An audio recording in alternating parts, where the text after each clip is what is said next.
Good evening. On behalf of the commissioners and staff, I would like to welcome you to the February 20th, 2024 meeting of the City of Roseville Transportation Commission.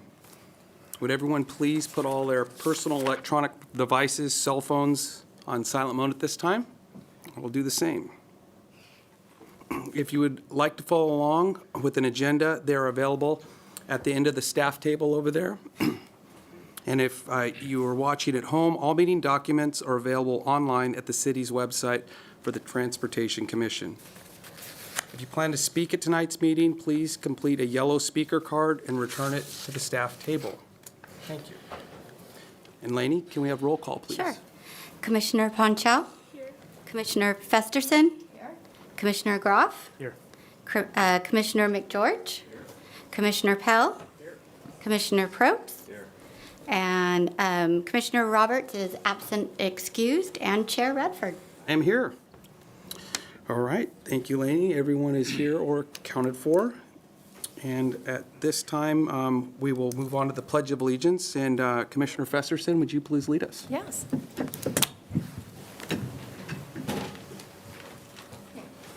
I pledge allegiance to the flag of the United States of America and to the republic for which it stands, one nation, under God, indivisible, with liberty and justice for all. Thank you. We've reached public comment. Public comment is a time for anyone who would like to address the commission on any transportation-related item that is not on tonight's agenda. A speaker shall restrict their comments to issues that are within the subject jurisdiction of the Transportation Commission and limit their comments to 3 minutes.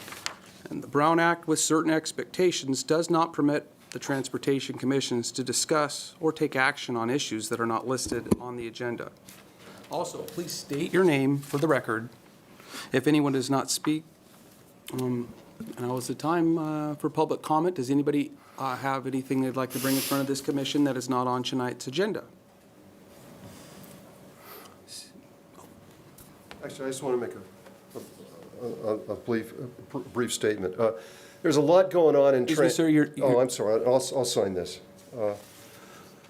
My name is Peter Eklund. I live in Rockland, but it's close to Roseville. Anyway, there's just a lot, and I'm very sure you're aware of a lot of it. But you've got the short-range transit plan going on, and just yesterday, PCTPA is, their bond issue sales tax thing has come out. The draft.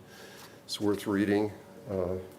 It's got a couple issues in it, I think, but anyway, needed to do that. And then you've got the unmet transit needs thing coming before the board, which anyway, there's just a lot. There's a lot going on, and I think it's all important because they've got to somehow all fit together. And I'm not sure it's going to be tough because you've got different people working on them and everything else. But I'm sure you're up to the task. But I think it's worth thinking about. I have one comment on the Unmet Transit Needs Program. There seems to be a real misunderstanding of what that program is. It really isn't what it says it is, unmet transit needs. It's really people outlining one trip from A to B and then trying to figure out whether it makes sense. And the program is really designed with a low threshold and a high threshold. The low threshold is cities have to provide some kind of transit, and everybody passes that test. And then they put in a high threshold that nobody can pass, and that's what happens every year. And so there really isn't any stuff that goes into the next year or something. And I think it's worth thinking about is how all that input, 230 people input something and nothing comes out the other end. And so I think over time, I think it's worth your board and other people trying to think of ways to take that information and move it ahead so it ends up being useful to the planners. Thank you. Thank you, Mr. Eklund. And is there anybody else that would like to come address the commission on public comment? Seeing none, public comment is now closed. Moving on to item number 5. The next item is the approval of last November 21st minutes. Commissioners, did everyone have a chance to review the minutes that were sent out by Lainey? With that, I will entertain a motion to approve. Motion approved. A motion by Commissioner Groff. Is there a second? Second.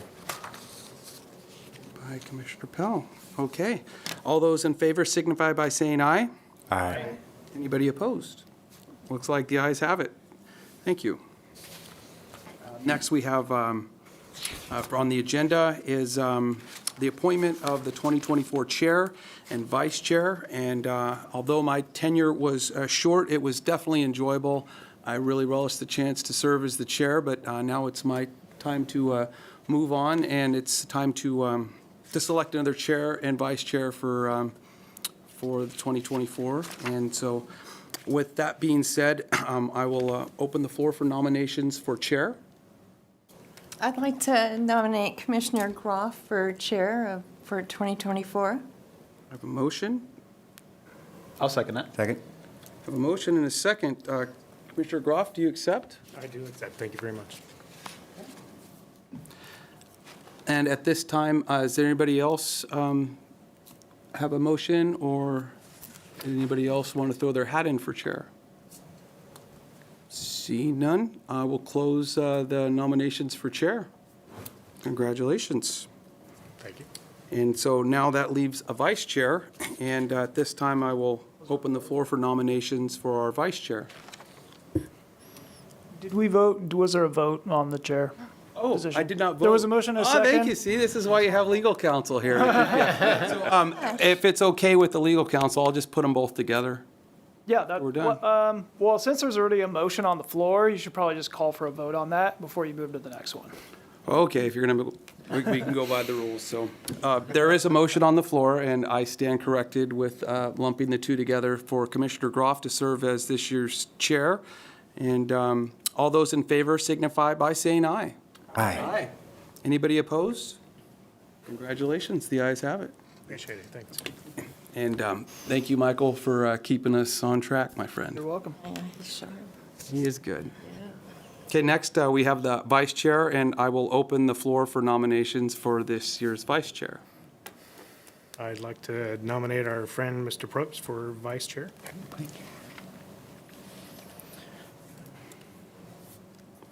I'm somewhat interested in serving as vice chair. I don't know how that works. Mr. Probst, do you accept the nomination? Yes, thank you. Okay. And is there a second? So, okay, so, How do we do so that? far we've got one nomination, right? So I think Commissioner Poe would need to be nominated by somebody else, and then you would call for, and then there would be some discussion, and then you would call for a motion and a vote for one person for vice chair. Okay.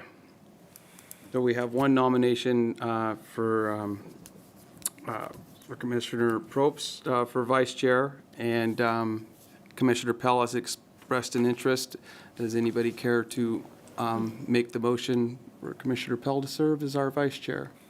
I can make a motion for us to consider Mr. Pell for vice chair. Okay, there's another motion. Is there a second? Well, I'll make the second, just for awkwardness. So we have a. Wrestle. So we have a motion and a second. So now through our, we would put this to a vote, if I'm not mistaken. That's correct. Okay, there is a vote for Commissioner Pell to serve as our vice chair. There's been a motion and a second. Those in favor signify by saying aye. Aye. Aye.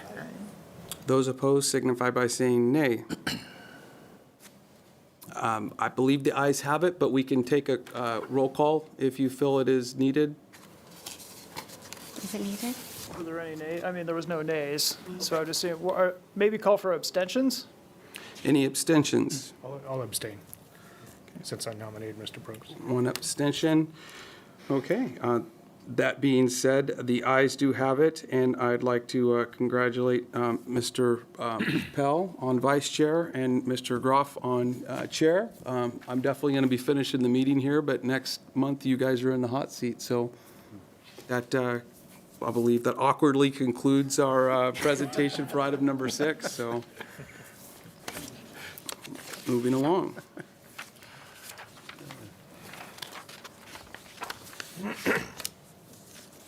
Where are we at? Item number 7.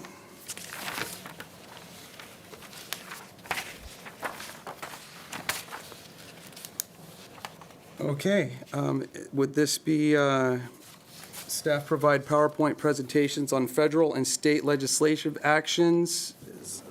That was last month's minutes. But this is staff presentation 6.2, correct? Yes. Okay. Got it. Mr. Schofield, I believe the floor is yours. Okay. Good evening, Commissioners. Good to see you all again. In September of last year, the City of Roseville hired Innovate Mobility to provide or to develop a comprehensive operational analysis, or a COA, of Roseville Transit. The purpose of the COA is to examine all aspects of Roseville Transit service, as well as look for new and innovative ways to serve our residents. Since last September, Innovate Mobility has been working closely with staff on developing the COA. While we still have a ways to go in the process, we'd like to provide the Commission with an update this evening on where we are in the COA process, as well as the types of things that are being done to develop this report. Joining us this evening to provide this update is Rahul Kumar, who is the president of Innovate Mobility.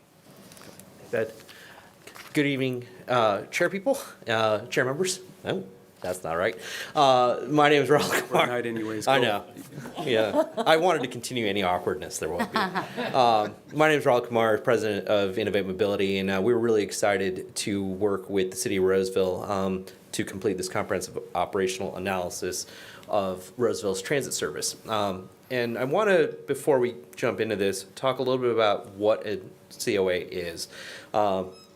It's more than just a review of transit services. It's a review of how people move in and around Roseville, how people connect to Roseville, what are the major trip generators in and around the city, and then what are the best types of services the city can provide from a mobility standpoint to meet those needs. So it's really different than that very operationally oriented, let's put a bus here, let's put a bus there kind of approach.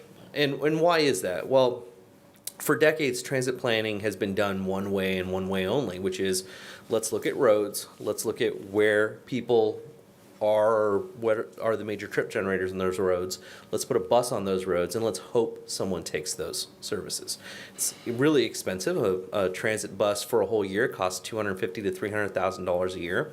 It's not very efficient anymore because the way people move is really different today than it was 10, 15 years ago. It's even different than it was 5 years ago. So our approach is quite different. We try to understand how people move, when they're moving, where they want to go, and why they're moving, and then try to assign the best mode of transportation for them. That doesn't mean that everyone gets a bus. It's just simply not possible. We've had that whole old adage of coverage versus frequency. How can we cover an entire city, and how can we also provide the fastest, most frequent service possible? We don't believe in that. We believe in something called experience and access. How can we increase the accessibility of residents to good mobility options and make sure that those mobility options provide the best experience for people to get in and around the city? It's a lot of money to provide a transportation system for a city. We want to make sure it's the best system possible. So we're going to start this evening talking a little bit about our background. We call that the existing conditions report. Talk a little bit about the demographics and the makeup of the city of Roseville. Next slide, please.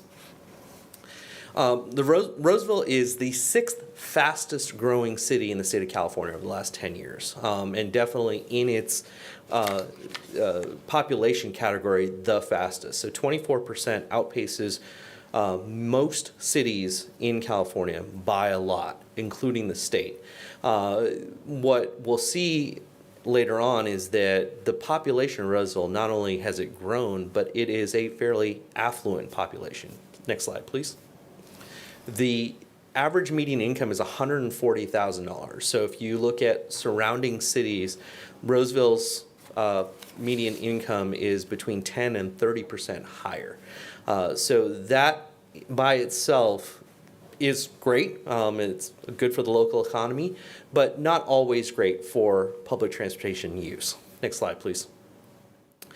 The other thing we look at is educational attainment. Generally, we see a fairly heterogeneous mix of educational attainment.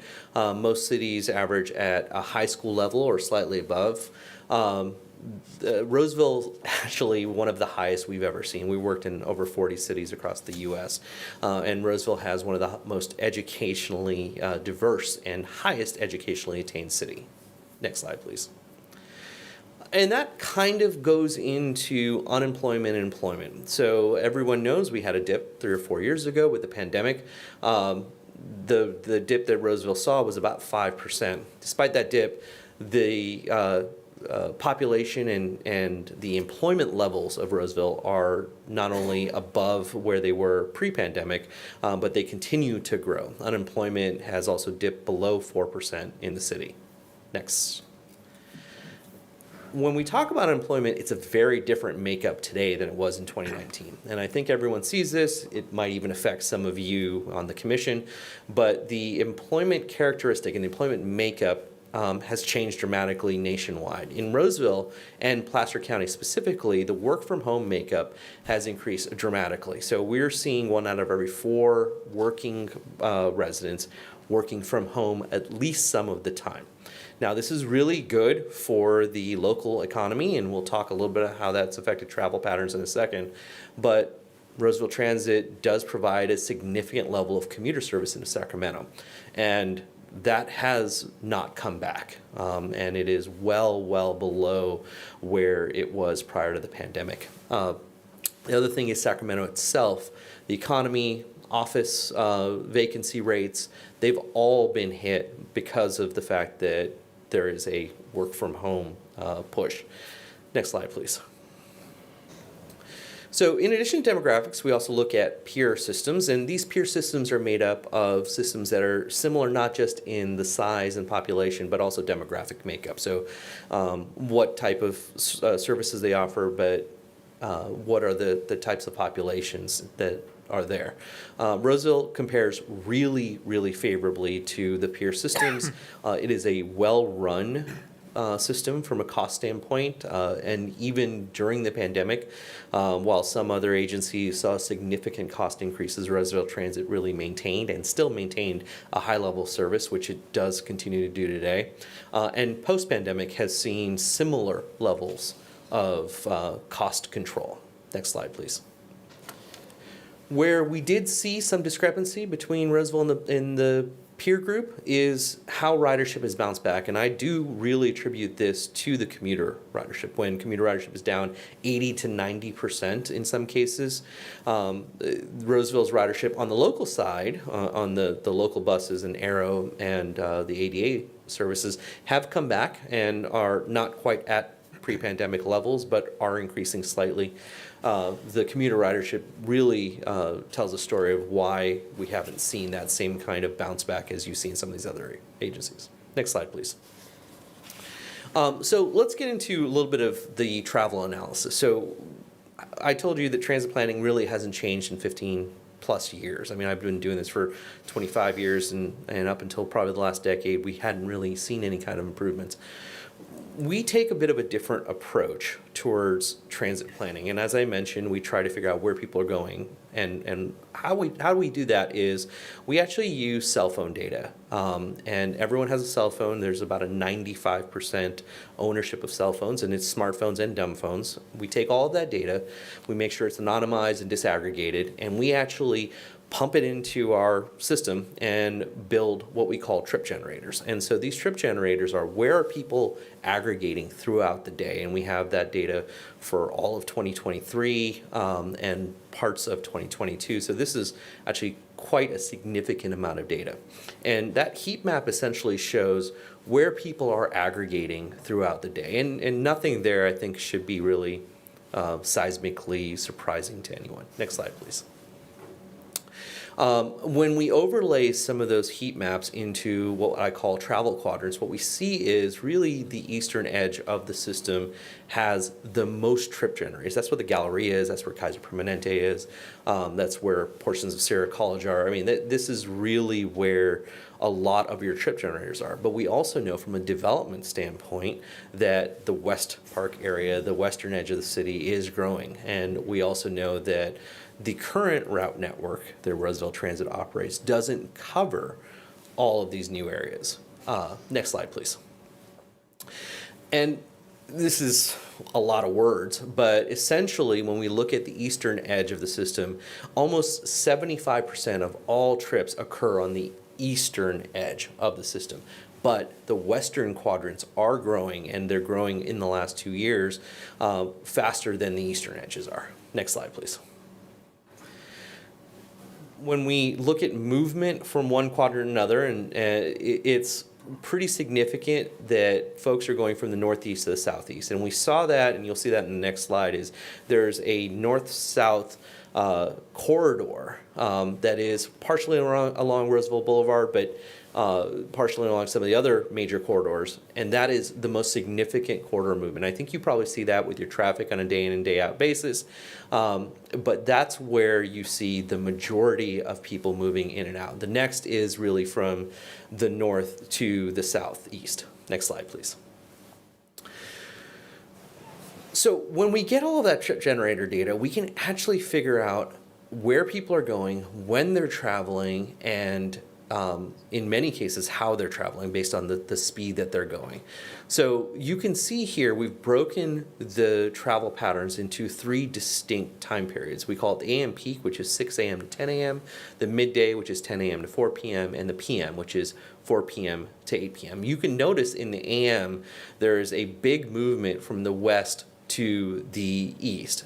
Midday, and this is what we've seen in a lot of cities that are similar to Roseville, and this is also part of the work from home situation, the intensification of midday travel is significant.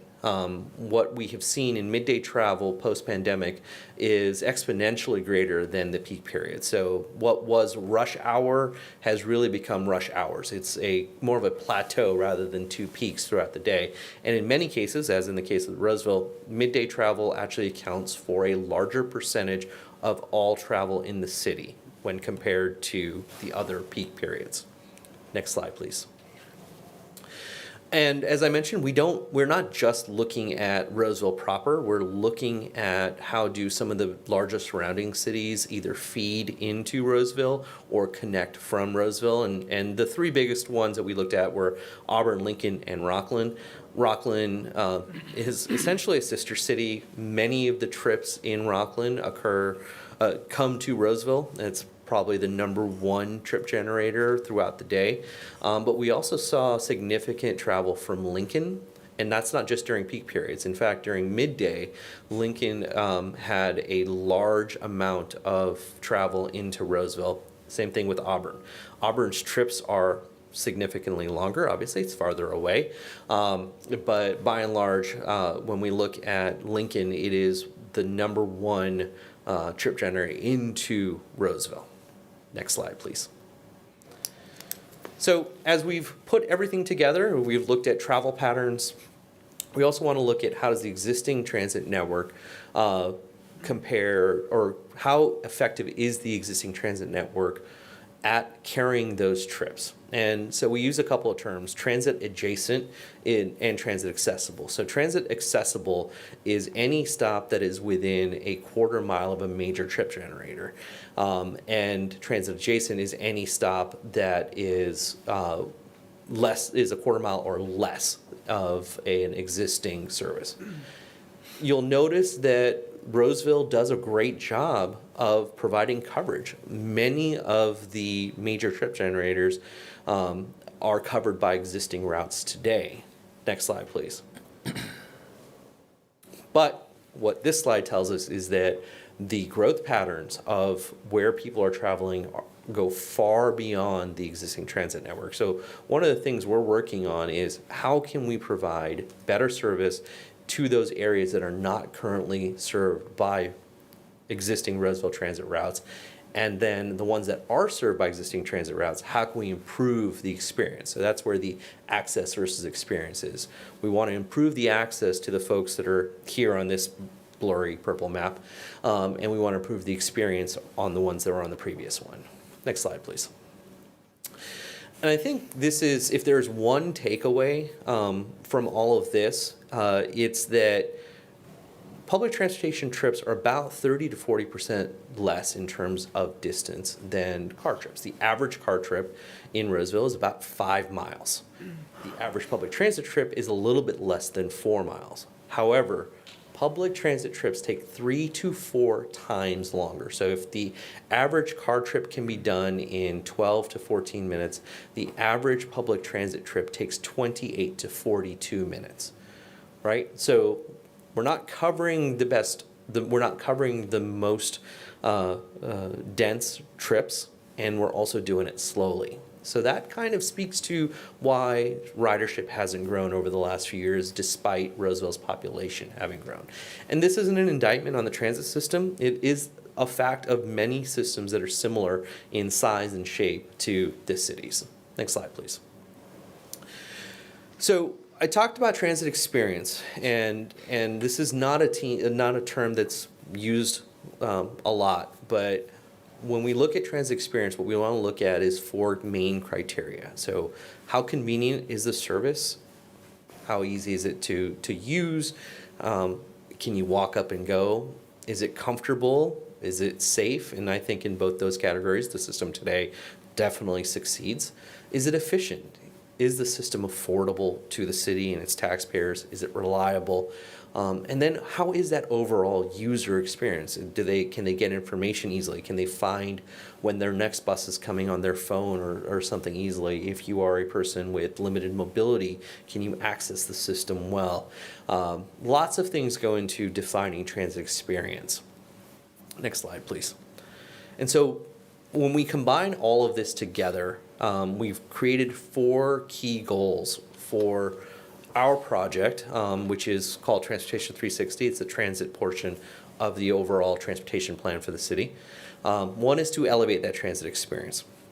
How can we make sure that users have the best experience possible?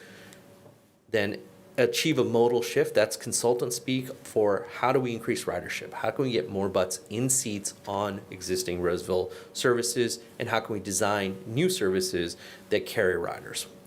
Foster sustainable urban mobility, reducing greenhouse gas emissions, having more shared trips, and then enhance data-driven decision-making and transit planning. How can we leave my team, how can we leave the city of Roseville in a state where they know what's happening? How can they answer questions to the riding public or to you as commissioners in a way that you are very confident that the decision-making process has been done with good data in mind? Next slide, please. This is the last one. Just wanted to give you our upcoming schedule. As Ed mentioned, we are, I would say, about 50% of the way through our project. In March, we start really the public outreach portion of our project. It would be the rider survey. So this is a survey of existing riders. They'll fill out a survey online. QR codes we posted throughout the service area. Next will be a public open house, and that will be where we will share kind of some of this information as well as some alternatives. So we want people to kind of play a role in designing the services for the future. In May, we'll be providing some very preliminary service recommendations. So these will be kind of what does that shape look like of the service. Then a second set of public outreach, and then in August, we expect to have a final draft. Now, between now and August, I expect the commission, obviously staff, will be highly involved in what we share, and so it's not like you won't hear from me for the next 7 months. So with that said, I'd be happy to answer any questions for you this evening. Thank you, Raul, and I'll tell you what, we probably will have some follow-up questions that I know the commission will, but at this time, I was going to open it up for public comment. If anyone would like to comment on this item, now is the time, and I would remind you to fill out the yellow speaker card.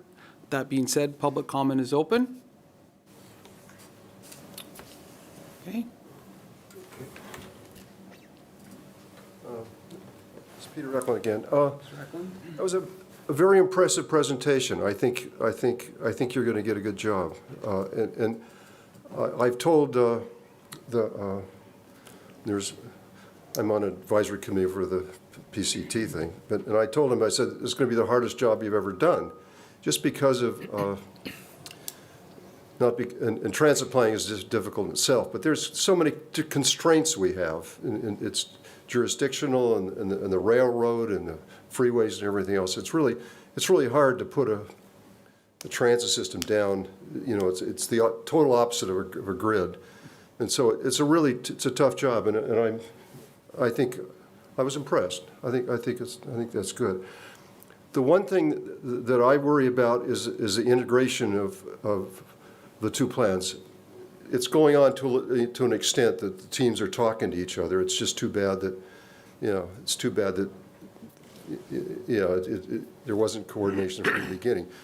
But it's important because there's like 5 areas that I've looked where Rockland and Roseville really need to have integration. And when you add commuters, it's like 6 or 7. And they're relatively easy to do, but it requires the team to sit down and do it.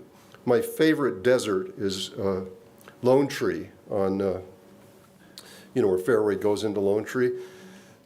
There's no way you can get either PCT or Roseville can put a route there, but Roseville between Pleasant Grove and Blue Oaks, you've got Target, no transit, and one of the things that PCT done is they allow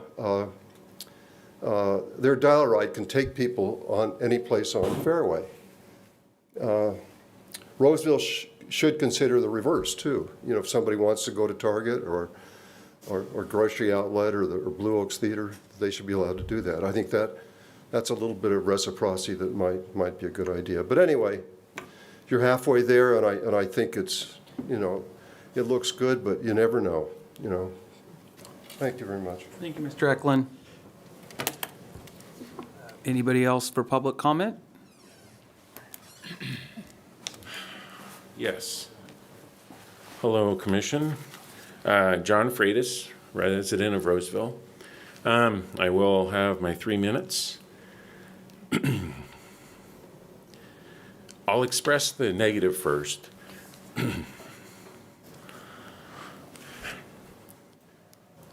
I don't know. You're using cell phones. It's great technology. I question privacy again. Somebody knows where I am 24/7. Can't hide. Okay, I'll live with that. I can't say I heard anything in the presentation that I didn't already know, and I'm going to assume most of the board knew that. I think more optimistic is looking ahead and hearing from the public.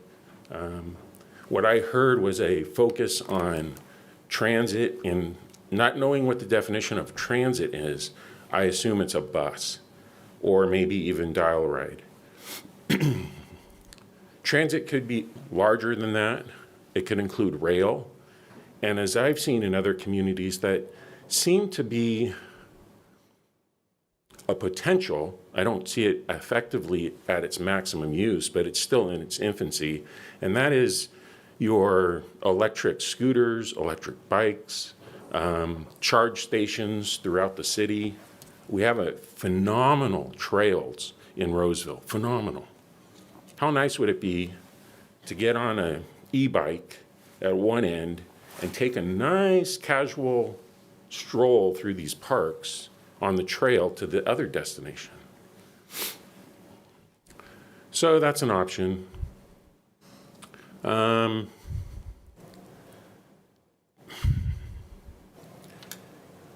What else? I want to acknowledge that for myself, West Roseville, there's nothing to get anywhere from there. I think we all know that. I like to go to the post office. The nearest post office is downtown. It's not really a public means to get to the post office. And then with regards to the use of public transportation, in today's environment, most commodities come to the consumer through Prime, Amazon, mail service. Even now they have the DoorDash and they'll deliver things. So for a homeowner to leave the residence, for me, I leave because maybe I need something from the lumber store. I'm not about carrying a 2x4 on the bus or bags of concrete or even the grocery store if I'm making a big trip to the Costco. It's pretty cumbersome to take a public transit from Costco home. So I think I fall back to the car. Mr. Freitas, Yes. your time is concluded, and I want to thank you for your comments. Is there anyone else under public comment that would like to comment on this item? Seeing none, I will close public comment, and I will go to the commissioners. And I would like to start on my left with Youth Commissioner Mondal. I don't have much to say. I'm really excited about this program, and I hope that with the public's comments, we're able to add different things to the city to improve the transit. Thank you. Commissioner Probst? I want to thank you for an informative report. As an employee at Caltrans and user of the commuter service, I'm very much a beneficiary of the great commuter service we have. And when I saw the 26% work from home, it reminded me of kind of the second order impacts we've had as state workers that don't go down there and contribute to the economy because a lot of us are home. And, you know, I take the commuter bus in once a month to work and it's totally empty. And I kind of honestly have mixed feelings about that because it was just such a godsend for me for 10 years.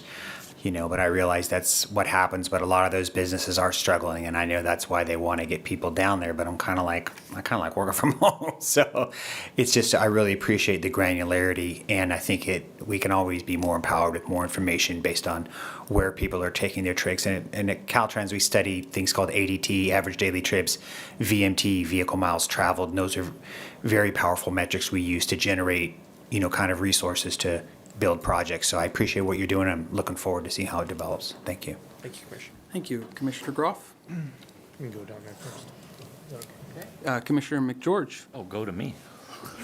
I wanted to thank you. I learned a lot there. Yeah, it's very interesting to see where everything is actually coming from. You know, I work down in this area, so I see a lot of buses and people come in on them and taking them. But outside of that, like it was very interesting to see where they're going or where they're actually coming from. So thank you for that. I'm also very interested to know once we start getting stuff farther out towards that West Roseville area, how this whole picture was going to change and what it'll be very interesting to see what's different. But yeah, I think that's all I really have. Thank you. Thank you. Sure. Commissioner Festerson? I want to thank you for your presentation. It was really informative. I have two comments.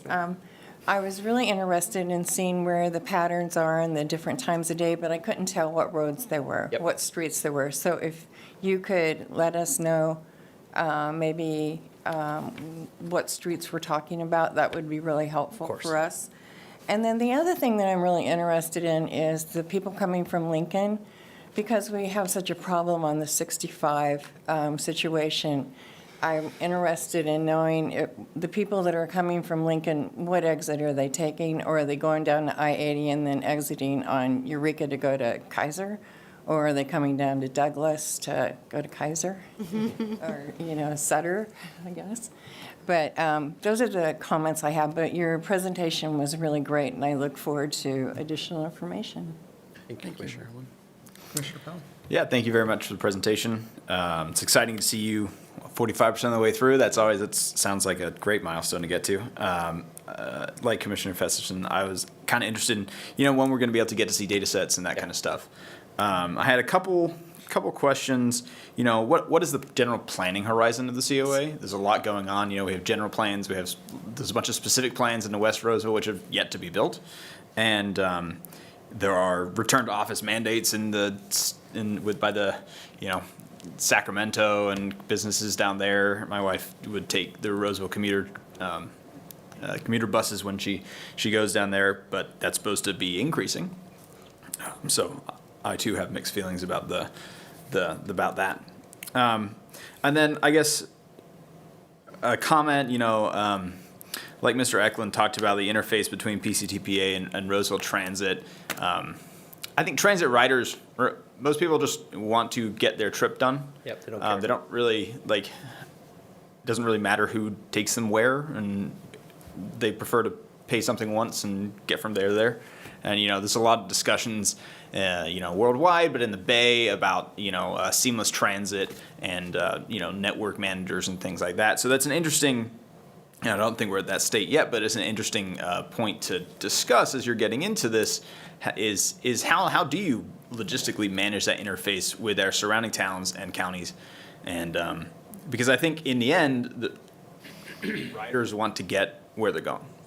And they want, if we can decrease the barrier to entry, we can hopefully get people to where they want to go faster than 3 to 4 times longer than in a car. So that's fantastic that you're thinking about that as PCTPA is working through their process too. And then lastly, I was just going to ask, is the rider survey that's coming up in March looking for information from non-riders too? Are there questions on, hey, what are your barriers? Why don't you use transit? Because finding out why someone does and where they're going is just as important as finding out why don't you. Of course. So that's it. Thank you. No problem. Thank you, Commissioner Pell. Should I answer those questions, or I can wait for all the comments? Why don't you wait and then No problem. you shoot from the hip at all of us there? That'd be great.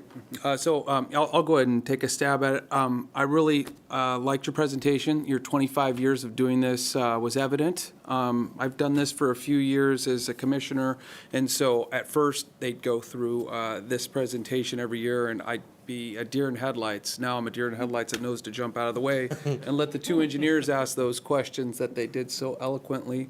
But I did like some of the numbers that you shared, and I mean, ridership is down. Surprisingly to see Placer County doing so well, but they've just been down, and showing the numbers and the statistics of how much riding is going on during the midday, where prior to COVID, we were going to the Sacramento area and we were coming back. So the peak hours have definitely changed, showing that more people are using it to get around, live and play in Roseville. And that stood out to me. Also, I did see that like a quarter of the rides to Roseville were from Rockland. I saw Mr. Eklund's ears perk up a little bit. We got the Rockland patron here and resident, but I'm assuming that has a lot to do with Sierra College being right down 80. And, as somebody that went there for more years than I care to admit, boy, having reliable transportation would be good. But, like the other public comment from Mr. Freitas, I would, as in my youth, I'd prefer to be able to use the trail and jump on it. And I know there's another presentation where we're going to be sharing about getting connectivity within the county, and the city's done a darn good job, alternative transportation, about building more trails and finding funding so we can continue to expand our trails.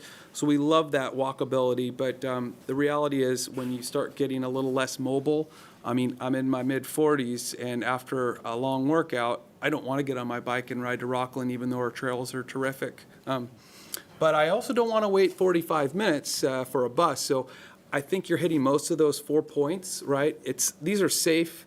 If you've been on any public transit and anywhere in maybe LA or some of the suburbs, it can be quite scary, but our bus systems, my experience with it has been nothing but pleasant, the professional.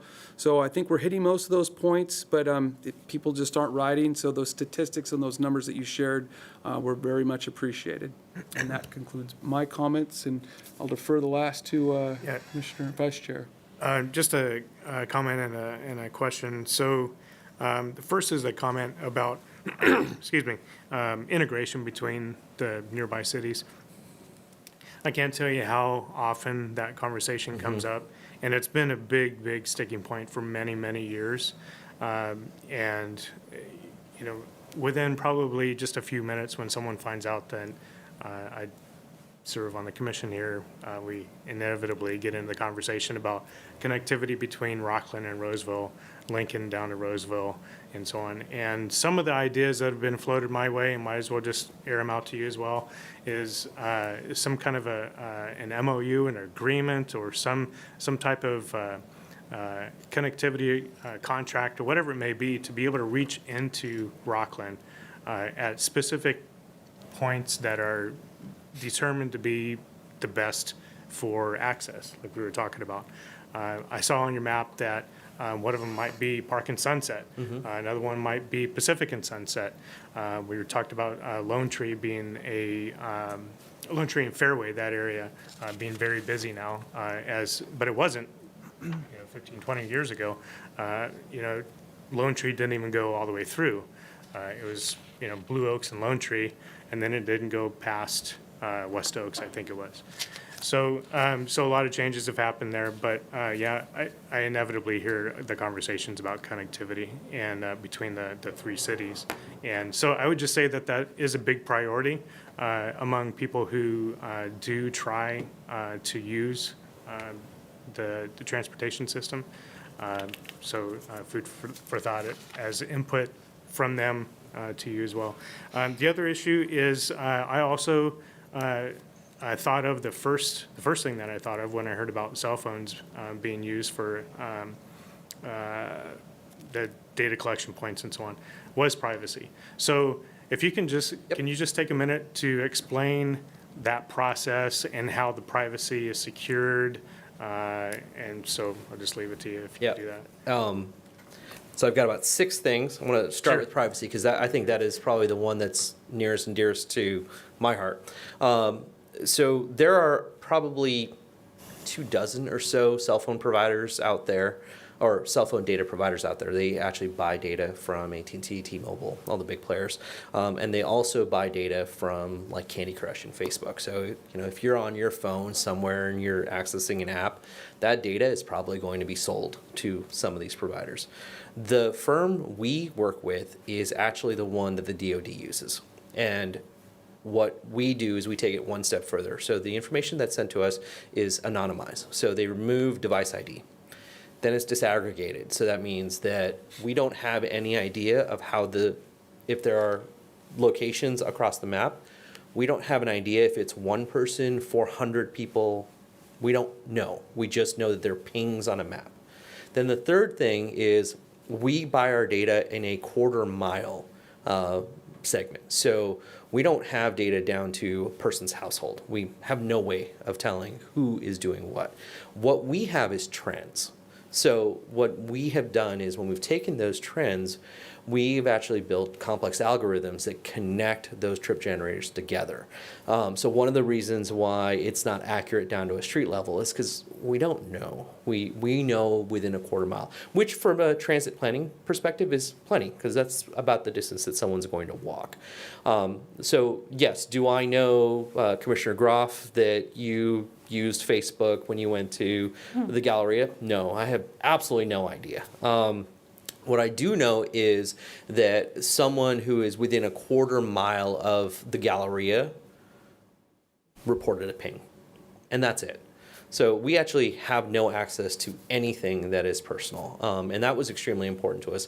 The other thing is, when we say cell phone data and trans users, it's not as big of a deal in Roseville, but it is a big of a deal. It is a very big deal for many of my other clients that they don't know if a lot of their riders have access to cell phones. And so we use not only smartphone data, we also use dumb phone data. So location-based data. Anytime a phone pings a cell tower, we use that data. So it is, we were really careful when we started this endeavor 5 years ago to make sure that we weren't utilizing things that were inappropriate. Some of these providers have actually had their contracts canceled because they're selling data to foreign governments or using them in ways that weren't, above board. But the folks we use does that. They're named Quadrant. They're based in the U.S. And so we're pretty happy with them. And all the data resides on our servers here in the U.S. We use Amazon Web servers in the cloud. Telling Jason, I was joking around a little earlier, I've got $1,000 a month Amazon Web Servers bill because our data stays here in the U.S. and everything we do is handled with that data by our data scientists. So we don't farm out any of this information. So hopefully that answers that question. Yes, thank you. So let me hit some of these things. planning horizon. I want to start with that one because I think from a big picture standpoint, that's important. We're looking at 3, 5, and 10 year. 10 year is the overall planning horizon, but how we will build our recommendations is in phases. And that kind of plays into the West Roseville development, that plays into all the work on PFE, Northwest Affidavit. All of those areas may not densify enough to support public transportation in the next year, maybe the next 2 years. But in the next 3 years, maybe. In the next 5 years, probably in the next 10 years for sure. So we're using multiple planning horizons, but ultimately the plan will be 10 years. It does vary in granularity as we go out. So 3 years will be the most accurate, 5 years will be the middle point, and 10 years I'll be retired, so I don't know. The coordination part, I think, is the next piece. 10 years, I hope to God I'm retired. The coordination piece, when I took on this project, I didn't realize how much of a hot button topic that was. And so what we've made sure, Mike Costa at PCTPA, if you don't know him, he was in our meeting, our 6-hour meeting today. He is leading the efforts. We are on a phone call once a week. We meet with their team at least every couple of weeks. And I love the idea of an MOU. One of the things we've been throwing around is a reciprocal service agreement. So something that allows PCTPA to do what they need to do, Roseville Transit do what they need to do. Commissioner Pell, your point about seamless transit is spot on. I worked in Los Angeles for 10 years. There's 89 operators in Los Angeles County. And we had something called an Easy Pass, but that was just a fare solution. That wasn't seamless transfer. That wasn't coordination of efforts. So that's when something called RITS, R-I-I-T-S, was created down in LA, where all the data was aggregated and produced together, and service planners in LA County could do that. Not sure if that's something like that is necessary here, but I definitely think coordination efforts can be done, and we are talking jointly about service plans. So from commuter to local services, how can we coordinate those services? Let's talk about the surveys. So we're going to be doing at least 2, maybe 3 surveys. The first survey is just for riders, and we're collecting that information to understand the rider profile. We did a lot of that work today to understand who is riding, why are they riding, where they're going. We're using that survey to kind of cement that knowledge. The survey that will happen in June is wide. So it will be not just riders, but also non-riders. It'll also be community groups. It'll be commuters. It'll be anyone we can find out. We want to get their information. Why don't you ride? What is your impression of Roseville Transit? We also want them to come out to the second open house. We want to hear from folks who don't use the system today, because we'll be excited at that point to share what some of these recommendations will be. Let's see, return to office, that is a huge one. We think that March is the time frame where Sacramento is going to start enforcing this. We also have the Richards office development that's coming. A lot of those things are going to be playing into getting folks back to work. We've been talking at length on what are some of the options that Roseville can do to improve that commuter service. Are there new locations, but also can we do something creative about attracting people to use the service? The freeway is still pretty congested. I mean, I think down in Sacramento, it's not as congested as it was 3 years ago, but it's still pretty bad. And I think Commissioner Probst, you can probably speak to that when you go into the offices down there. So there is a market. The park and ride on Taylor was about 60% full this morning. So again, there is a market. Why aren't they riding the service, right? Is there some level of convenience? Do folks need to get back in the middle of the day to take care of a child or something like that? We're looking at that. So even if we can't solve the work from home, which I can't, I mean, I hope you can, but I can't do it, we want to make sure the service is as attractive as possible. Let's see. Exits off of 65, I don't know. I will definitely check. And your question about streets, Ed mentioned that to me as well. We've enhanced our maps to show streets and major points of interest. We could have given you 500 pages of documents, which poor Ed has been reviewing since December. I felt appropriate not to do that, and so we stuck with a very long PowerPoint instead. But Ed has a lot of details for data. I think I answered everything. I hope I didn't miss anything. I think you did a good job. Okay. Is everybody satisfied? I think the consensus is you did a good job, and we appreciate your transparency in answering our questions. Thank you. Thank you very much, and have a good evening. You too, sir. Too. Okay. Next is item 6.3, American River Bike Patrol. Turn it over to staff. Good evening, Transportation, Radford, and Commissioners. I'm here to share news about an exciting partnership between the City of Roseville and the American River Bike Patrol. At tomorrow's City Council meeting, a memo of understanding between the City of Roseville and the American River Bike Patrol is expected to be approved, and the ARBP, for short, will officially patrol our Miners Ravine and Pleasant Grove Creek trails. American River Bike Patrollers serve as trail ambassadors, providing directional, mechanical, and most importantly, medical assistance for all trail users.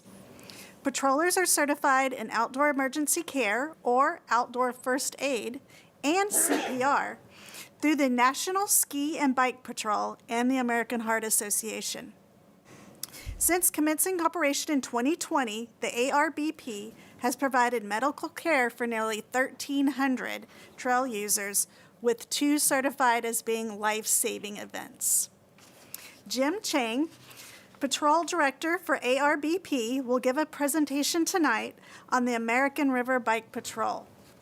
In his 50 years of service with the National Ski Patrol and Bike Patrol, Jim has received the highest honors as a national appointee, distinguished service recipient, and most recently, the National Ski Patrol's Far West Division Most Outstanding Patrol Director Award for 2023. Wow. Thank you, Jim. Take it away. Thank you, Suzanne. Thank you, members of the public and commissioners. Thank you for the privilege of your time. I'll try to keep my presentation to the point and brief.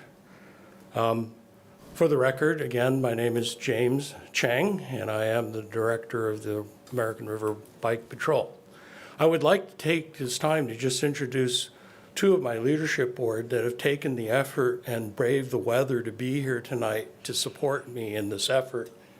Greg Cordier, he is a member and the team lead of the West Sacramento team.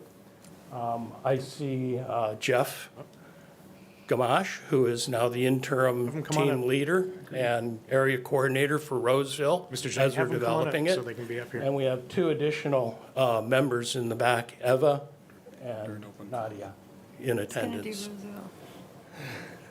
Thank you. I do want to compliment you on this beautiful trail that you have, this parkway and the open space. It's just amazing. And I've been really wanting to go out there and patrol and get credit for those hours. So I'm really looking forward to being able to do that. I'm a Loomis resident, so a neighboring area, and we just enjoy riding out there all the time. And to be able to do that in colors and to be able to provide service to this community will just be another wonderful activity for my family and for my fellow patrollers. So the American River Bike Patrol, if we could, yes, there we go. Is a portion of patrol and a patrol unit of the National Ski Patrol. You're probably familiar with, if you go skiing, that the National Ski Patrol provides emergency care and packaging for clients that are at ski resorts and in the backcountry. We probably replicate backcountry patrollers more as a bike patrol. Ski patrollers serve a paying clientele at ski resorts. We don't do that. We are geared towards, and we are predicated on the idea of providing community service, extending what we do on the ski slopes to the citizens and the public and people in our communities. So with that, we've developed this patrol basically to be trail ambassadors. And as you can see by the list of priorities there, friendly, informed trail presence, safety advice, and I want to emphasize bike repairs to keep people on the trail so that they don't fall victim to issues that can, derail or cause them health issues. Lyme disease from walking in the grass or in the rough, snake bites from poisonous, venomous creatures. And so we like to emphasize the emergency care component. I do want to emphasize that we are not law enforcement. We emphasize that amongst our patrollers, but we are additional eyes and ears. And we do help prevent criminal activity, vandalism on the trail. But most importantly, we also can reduce false alarms, false calls. We can intervene with basic life support. And we have even proven that to be a very successful and important component in our patrolling activities. Next slide, please. So our patrollers, as I introduced, are National Ski Patrol members, but also members of the community. The National Ski Patrol counts 31,000 nationally. There are over 650 patrols. Of that, about 200 are bike patrols. Those are typically at ski resorts. We're one of maybe 2 or 3 that are urban patrols. And we are sort of blessed or maybe even cursed with having to manage our own logistics, our own insurance, all of the training and all the other aspects. But we're gifted in the personnel that we have. We have 6 medical practitioners. One especially is a preeminent trauma surgeon, professor at UC Davis Medical Center. Another one is a practicing physician and our ongoing emergency medical trainer who has opened his house to monthly one-on-one training sessions for those patrollers that seek additional experience or skills and development. Next slide, please. We do get a lot of candidates, but we make sure that we vet them through a very rigorous process.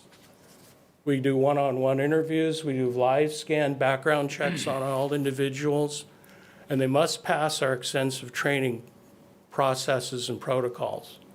So we have an online training, we have hands-on training, and we have training through the National Ski Patrol, through their outdoor emergency care and outdoor first care. Next slide, please. So the patrol, just very quickly in history, came to the mind of these 2 gentlemen, Tim Vile, and Jim Margolis, Dr. Margolis.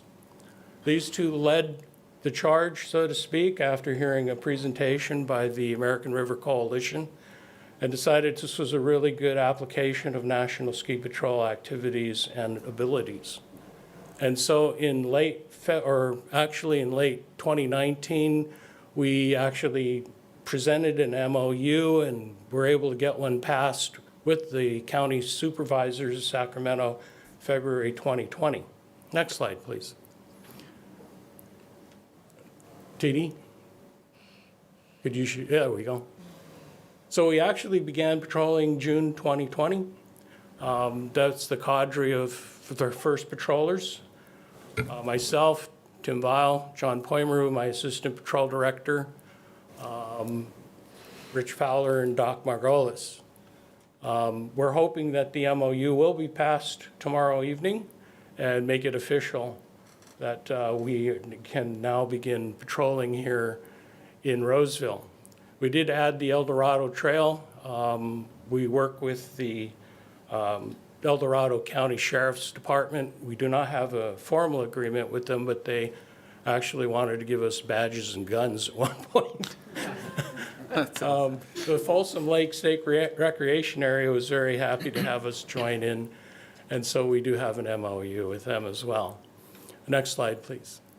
Patrollers today, you'll actually see the two women that are sitting in the back, or the two patrollers that we have in attendance in this photograph. 60% of our members are from surrounding communities, and only about 30% of our patrollers come from ski areas or are outside of this area. Next slide, please. What we're looking to do is expand hikers too, to expand outreach, but I'll talk about that in a little bit. We are an award-winning patrol. In 2021, we got the most outstanding bike patrol and a gold citation from the National Ski Patrol and Bike Patrol System. And in 2022, we received Far West Division Most Outstanding Bike Unit and a silver citation.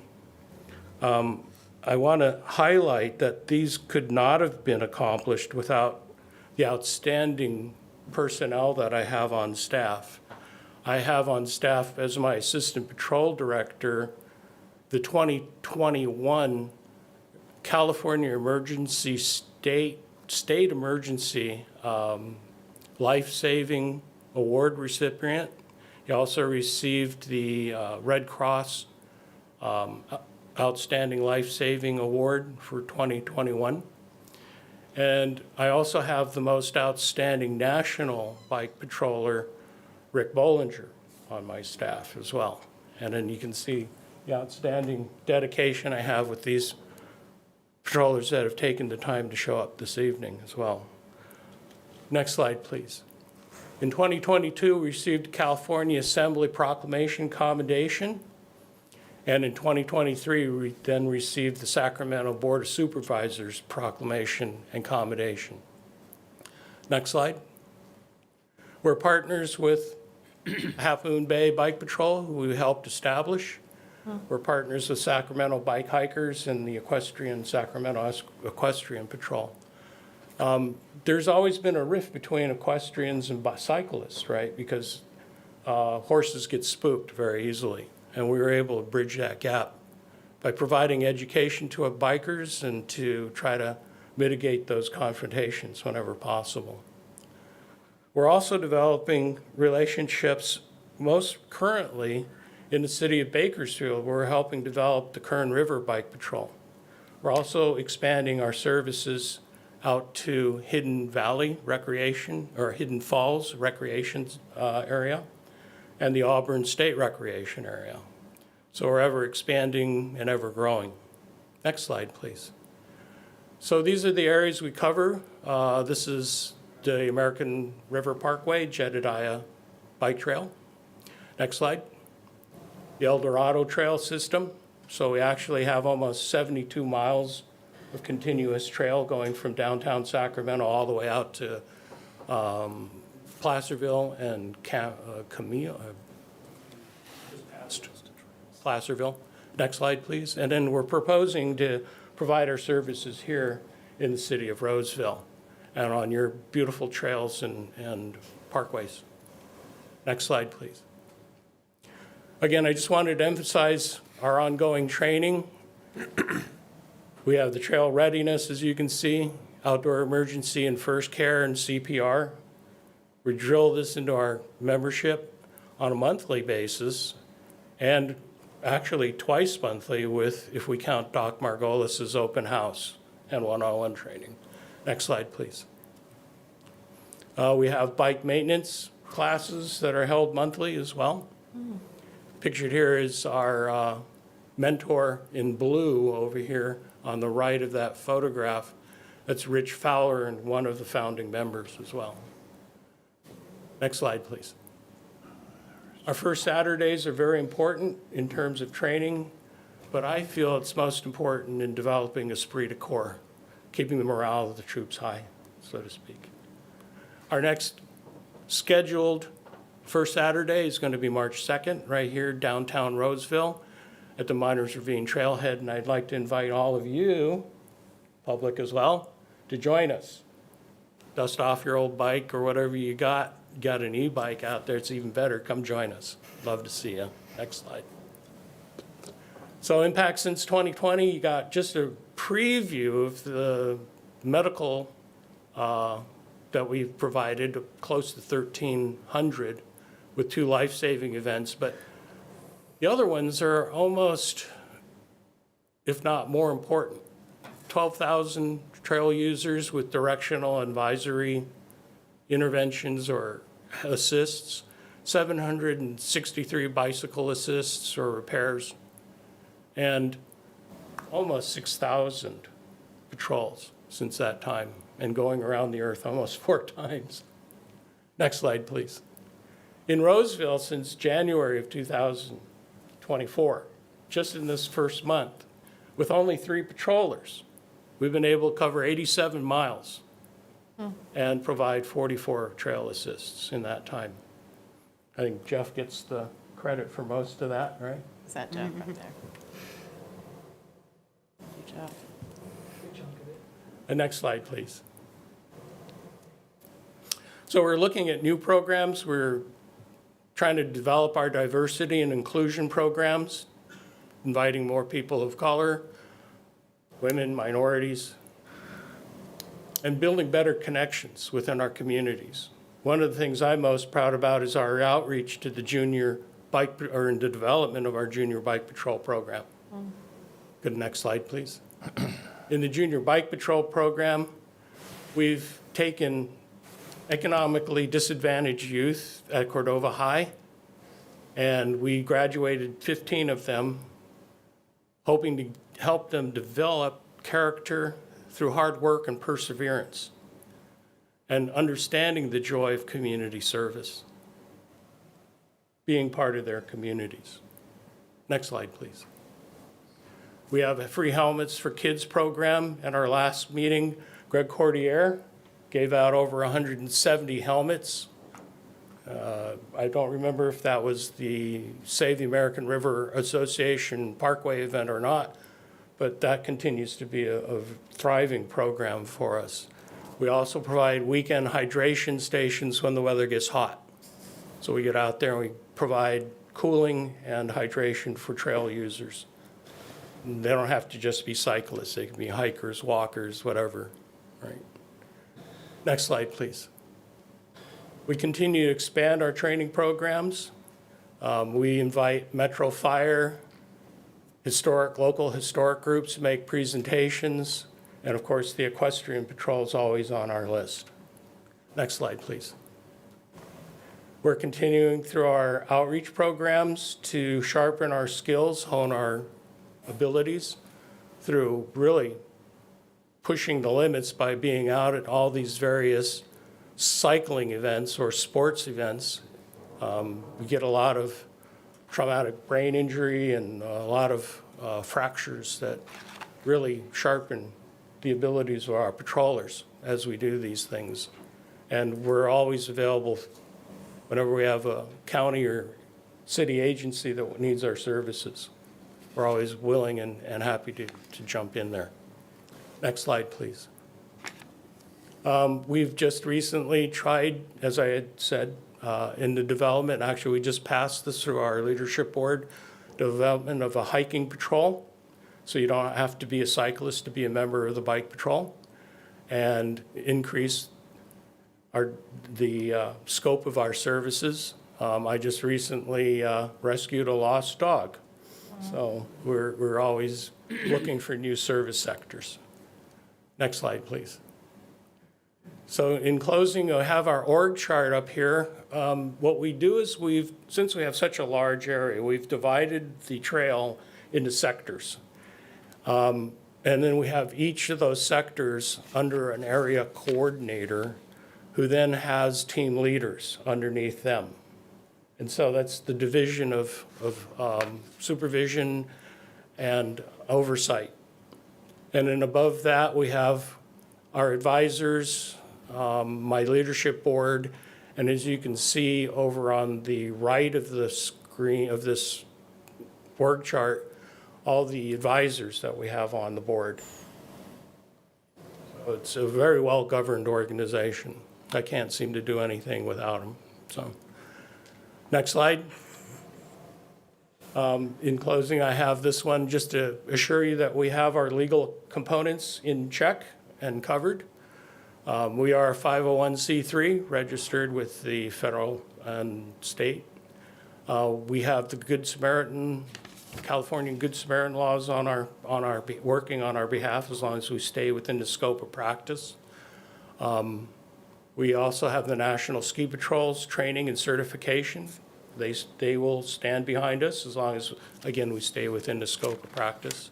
And again, the American Heart Association. We also have purchased our own individual club liability for $2 million, which covers all incidents of neglect, overviews, and sexual harassment. And then we also have, with the Junior Bike Patrol program, child safety training that is required of all mentors that engage in that activity. And next slide, please. Our governance, we have bylaws, policies, and procedures, a patroller's handbook, which we call our Bible, and we have currently 3 MOUs. The last one we're hoping will be accepted tomorrow night. Next slide. We do have our own website.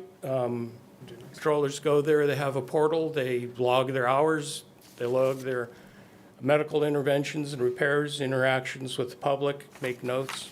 Everything is submitted, and if necessary, I report those on a monthly basis to the insurance companies and to any agencies that require or request it. And then, of course, for any background information on our parent organization, you can always go to nsp.org. Final screen, please. I'm open for questions. All right, thank you, Mr. Chang. I'm going to open it up to the public for comments, and I'm assuming most of us are going to have some questions and comments for your informative presentation. So at this time, I will open the floor for public comment. Does anybody care to comment on this item? It's fabulous. We all thought so too. So if there's no public comment, I will close public comment, and I will defer to my right to Commissioner McGeorge. Thank you, Mr. Chang. I think this is actually wonderful. I wish a long time ago when I was on my bike a lot more that we had something like this, because I've seen people walking for long ways with flat tires and broken chains and stuff that it sounds like you could help with. Also, falls hurt, and it'd be great to have someone out there who could, fix a scrape or something instead of having to ride through it. I do have a couple questions, nothing crazy. What time is March 2nd? What time at the trailhead? 10 a.m. Okay. Rain or shine, we assume? Well, weather permitting. There's a deluge. We will probably postpone it till the next weekend. Okay. All right. I never know what's going to happen there. I especially want to say that I think that the junior bike patrol thing is super awesome. I know that kids have to do some sort of public service to get through school at this point, and I think it'd be great if that could come into the Roseville area, not instead of just where you're at now. Especially with all the trails we have here, there's kids on them all the time. So that'd be something that would be awesome to see move out here into Roseville, as well as hopefully we get this happening tomorrow. How many, you say you have you said it, talking about the patrols. Are you guys patrolling in pairs? Are you all out there by yourselves? No, we always patrol in pairs. Okay. That way we have a witness for incidents, and we have command of the situation, and we can make the area safe. So one will stand guard, so to speak. Gotcha. As the one administers care or makes repairs. That's really all I had. I think it's great. I hope the council approves it tomorrow, and hope to see you guys on the trails sometime soon. I'll probably be walking though. All right, thank you, Commissioner McGeorge. Commissioner Festerson. Well, I'm a current cyclist, and this is utopia for me. I am so pleased to hear about this involvement that we're going to have on our trails. And Miners Ravine, I know Doyle, you've ridden that hundreds of miles. I mean, it's just a beautiful trail, and to have you out there is just going to be such an asset. And Roseville High School's cycling team, they both they train on that trail. So you'll be seeing them. I'm excited about, educating people about helmets. We certainly work with that with our bike fest that we have annually here in Roseville. But I think it's just something that we're going to have to continue to work on. I see a lot of our youth, they have helmets on, but they don't have them clipped. And it's just not beneficial for that. I'm just so happy, I don't even know what to say, but helmets is a big issue, I think. And the e-bikes, that's interesting as well, and the scooters. I would like to see people wearing helmets. Again, they just don't realize the traumatic brain injuries that can possibly happen.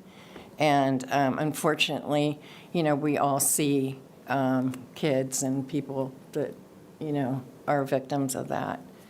So I'm just thrilled. I'll be there on the 2nd. Awesome. And on Pleasant Grove, where are you starting on that trail? Which Actually, it's probably just across the street, right? The trailhead for that's Miners Ravine. Yes, that's where we'll be starting, Right. right out of that parking lot. Okay. And then you're also going to have 2 trails that you're going to be doing in Roseville. Okay. And then the other one is Pleasant Grove Creek Trail, they're going to start at Foothills and go Okay, all the that's way what to Meadow Mist Court. Okay, that's what I- far west Roseville. and I'm whole living out thing. there now, so I look forward to seeing you guys out there. I feel like standing and giving you, honestly, I mean, you're just amazing, and I'm just so pleased that this is coming to Roseville, so I'll let the other commissioners talk. Thank you, Marilyn. Thank you.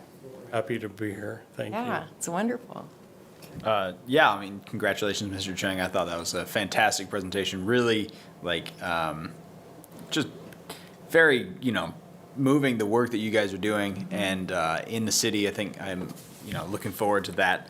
And you starting here, it's really, it will be invaluable to the people who you help. And it'll be invaluable to the people who you ride past on the trail, knowing that someone is there. Yeah. So I think that's just fantastic. I had just two thoughts of do you have a general plan for hours of operations, or you use the Saturday, Sunday kind of deal? And then also, I think someone mentioned Bike Fest, another great opportunity maybe to have the bike patrol out there and just spreading the word about the work you do. But thank you very much for being here. We'd love to be part of Bike Fest, and we do have a 20-hour minimum requirement for the winter, and in the summer we would like to boost that up to 48-hour requirement for patrolling. And I think that was your question. We just go out as volunteers, so there's not a schedule, but people do have our patrollers have access to our Google Calendar on our website, and then they do schedule their rides so that we can sort of meet together and patrol together whenever possible. That's great. Thank you very much. All right, my turn, Mr. Chang. Again, thanks for your presentation. And like most of my colleagues, I'm pretty ecstatic about the partnership we have with you. So my kids, I have 2 preteens. They both use the trail, and I worry. And knowing that you guys are out there, I can feel a little more comfortable with them traveling to the other side of town on our trails. So, they do have cell phones, so probably tracking them somehow, some way, but they'll call me, what the heck are you doing all the way over on Foothills? So yeah, I got on the trail, and so the bike breaks down. I mean, I want to be there to assist them, but gosh, I know that you guys coming from the ski patrol, that you're the right folks for it because you're used to the turf wars with the snowboarders and the skiers. You're a neutral party. Well, I think most of us know that you sort of have that with the pedestrian joggers and the bicyclist. It's my trail, no, it's mine. A lot of ignorance with what side of the road to use, and so having kind of a neutral party in there that's kind of well-versed and diplomatic on enlightening those of us that are incorrect, that's going to be great. And if it's not inclement weather, I plan on bringing my family down there on the 2nd to see you and your team. That's awesome. And yeah, we deal with skateboarders now. Skateboarders versus, Or the one-wheel skateboarder. Some guy Yeah. flew past me on that with his Yeah. headphones on and just about clipped me. So, yeah, it's interesting. Thank you again for that fantastic presentation. I can tell you've been doing this for a long time. Everything was right from your heart, and I appreciate that. Can we just have you introduce your folks here real quick? They took their time to Absolutely. come out this evening, and we would appreciate it. actually, Mr. Beakley here is responsible for one of our life-saving acts in CPR. Good man. Mr. Cheng, who else do we have here? So we have Eva Hireman, and we have Nadia Johnson, and this is Jeff Gamache and Greg Cordier. Thank you, everyone. Thanks for coming.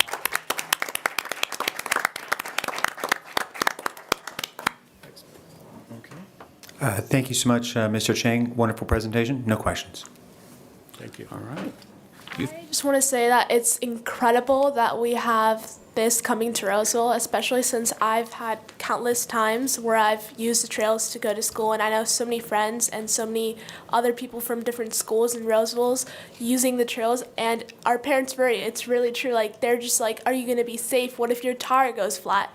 And it's really cool that there's going to be patrollers helping us. And one question that I have is, are we going to be targeting the trails that are around the schools? Because I know a lot of the teens use those trails at hours where not many people are around, and it's hard for them to get help. So I'm hoping that we can do that so that the teens that use the trails for school can get help from the patrollers that are going to be coming to Roseville. We don't really have a solid plan in that regard, but we certainly will be willing to develop that. Okay, thank you so much, and I'm so excited for this. Thank you. Welcome, thank you. Okay. No more commissioner comments. So I want to thank you once again for your presentation. Looking forward to seeing you and your team out there on the trail, especially March 2nd at 10 a.m. on Miners Ravine Trail. Yeah, Thank you. Got it. Thank you. amazing. Okay. Next, we have item number 7, Staff Commission's Report. So I'll refer to Mr. Schofield and his team. I just have one quick item. I just wanted to introduce a new staff member to our team. Rich Frost is Roseville's new transit operations supervisor. Some of you may recognize Rich because he has been the general manager for MV Transit's contract with Roseville to provide the day-to-day operations. And after a little bit of arm twisting, we were able to get Rich to come on over to the Roseville side. So you'll Take that one. Okay. So you'll see Rich in the future, but I just wanted to let you know he's coming on at a great time, and he's got 35 years of transportation experience, and he's coming on at a great time with the COA and also our transit contract coming up as well. So just wanted to let you know he's on the team.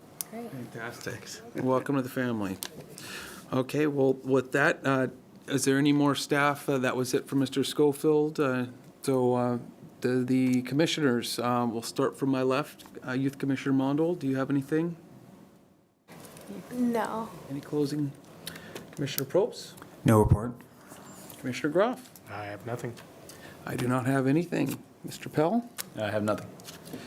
Commissioner Festerson? I'll see everyone March 2nd at 10 a.m. Well said. And once again, welcome to the family, Mr. McGeorge. Your first meeting, you did Glad to be terrific. here. I hope I did okay the first I day. think you did a darn good job. So with that, we'll move on to adjournment, and I'll entertain a motion for adjournment. So moved? Motion and a second. All those in favor signify by saying aye. Aye. Opposed? The ayes have it. We are adjourned, and, well, let you know what our next, look at the calendar for your next commission, and you will be the chair. Thank you, folks.